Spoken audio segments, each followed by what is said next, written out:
Good evening.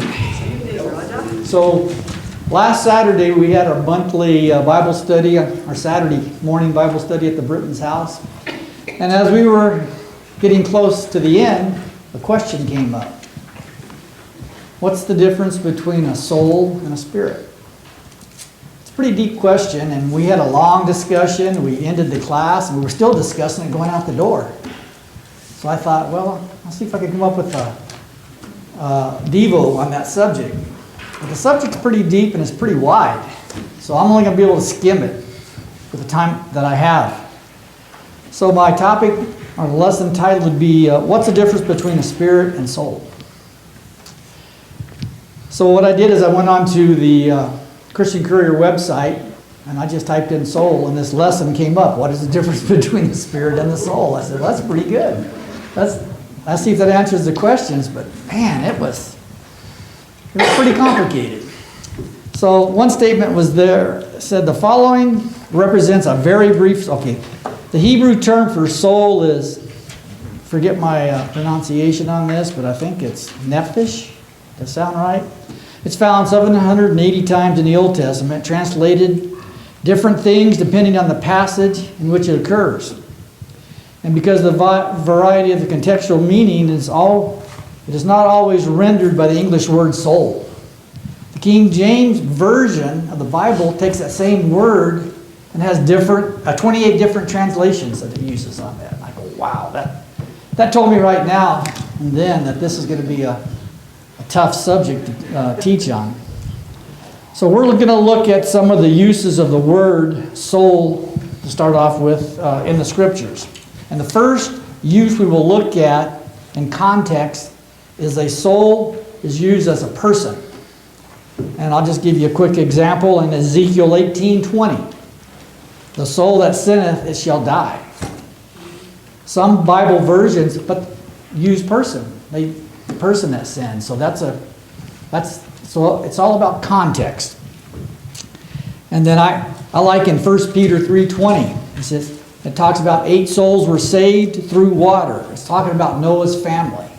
So those are 8 souls, 8 people. And the NASB says 8 souls were brought safely through the water. Now in Peter, they're talking about, it gets down into baptism, but the water saved those 8 souls, and baptism saves us today. But it's talking about people or persons. All right, that's 2.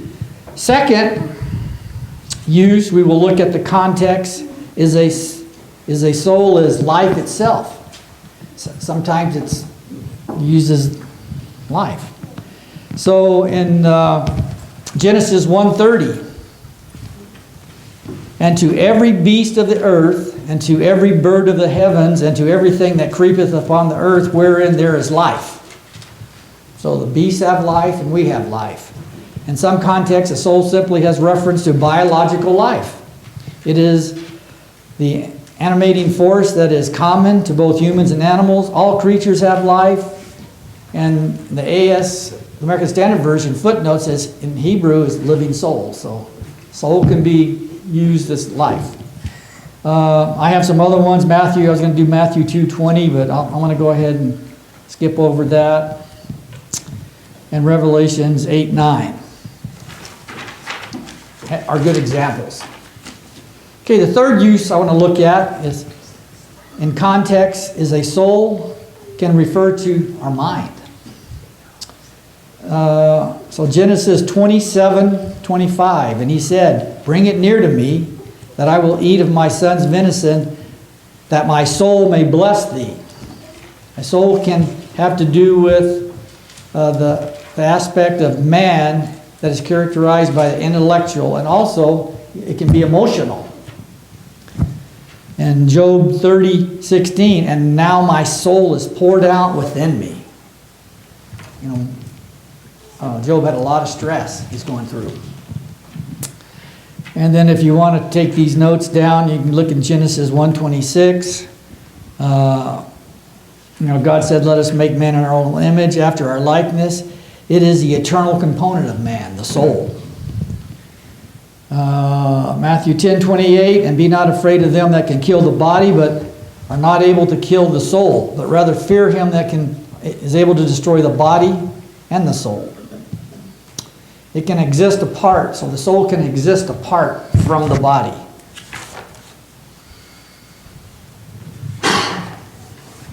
So the soul is pretty much, you have to look at the context that it's used in. And that was part of the discussion we got into, because sometimes we just, I was sort of guilty. I was thinking soul was all, your mortal soul was going to live forever. But you got to look at the context. So I see that now. So what is the human spirit? In the Old Testament, spirit is, Hebrew is raunch. It's found 378 times in the Hebrew Old Testament. Literally, it means breath or wind. The corresponding Greek term is pneuma, and that word is found 379 times in the New Testament. The Greek word forms the basis of our English word pneumonia. As with soul, the word spirit may take on different senses depending on its context. So I'll look at a few of those. Spirit can refer to air we breathe or wind. Let me see, let me find a good example here. That's Queen of Sheba. I thought that was a good one. So 1 Kings 10, 4 through 5. And when the Queen of Sheba had seen all the wisdom of Solomon and the house that he had built, and the food of his table, and the sitting of his servants, and the attendance of his ministers and their apparel, and the cupbearers, and his ascent by which he went up into the house of Jehovah, there was no more spirit in her. So what does that mean, no more spirit in her? So the Hebrew word raunch, R-U-A-C-H, can literally denote a person's breath. So the Queen of Sheba was breathless when she viewed the splendor of Solomon's kingdom.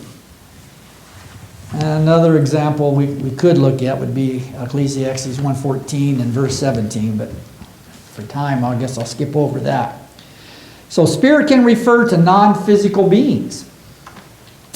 So John 24, God is spirit, and they that worship him must worship him in spirit and in truth. We're all familiar with that one. That's a good one. So the term spirit can be employed, however, in a higher sense. It sometimes is used to depict the nature of a non-material being, as an example, God, and also the Holy Spirit.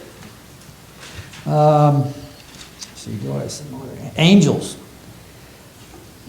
So Hebrews 1:14, and they are not all ministering spirits set forth to do service for the sake of them that shall inherit salvation.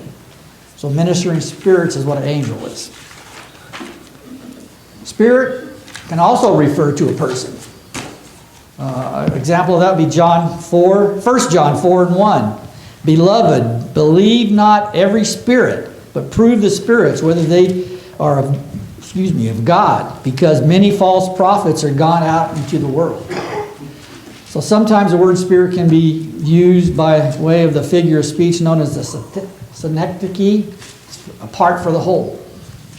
Note that the term spirits is equivalent of false prophets in this context here. Spirit can be used as a synonym for synonym. Synonym. There we go. I love cinnamon though. A synonym for the soul. So it can be used interchangeable, and we talked about that on Saturday too before we left. So we had some good discussions. Let's see. 2 Corinthians 4:16. Wherefore we faint not, but though our outward man is decaying, yet our inward man is renewed day by day. So spirit may refer to the inward man, which is our soul. And also in Genesis, let's see, let me go ahead and the inward man. We're made in the image of God. That's our inward man, our soul. Spirit can be used as page 5. Did I get that twice? Synonym for soul. I guess I did. Must have been a lot of them. For God gave us, so 2 Timothy 1:7, for God gave us not a spirit of fearfulness, usefulness, but of power and love and discipline. Spirit sometimes stands for a person, mental disposition, or attitude, either bad or good. You have a good spirit or a bad spirit. All right, so I'm going to go ahead and wrap it up here with the conclusion. From this brief discussion, then, it is readily apparent that the careful student must examine biblical context, or the words in their context. And number two, the context can override all our linguistic considerations, as an example, the etymology of the word or the grammar. 3, a Bible term extracted from its original context loses its divine authority.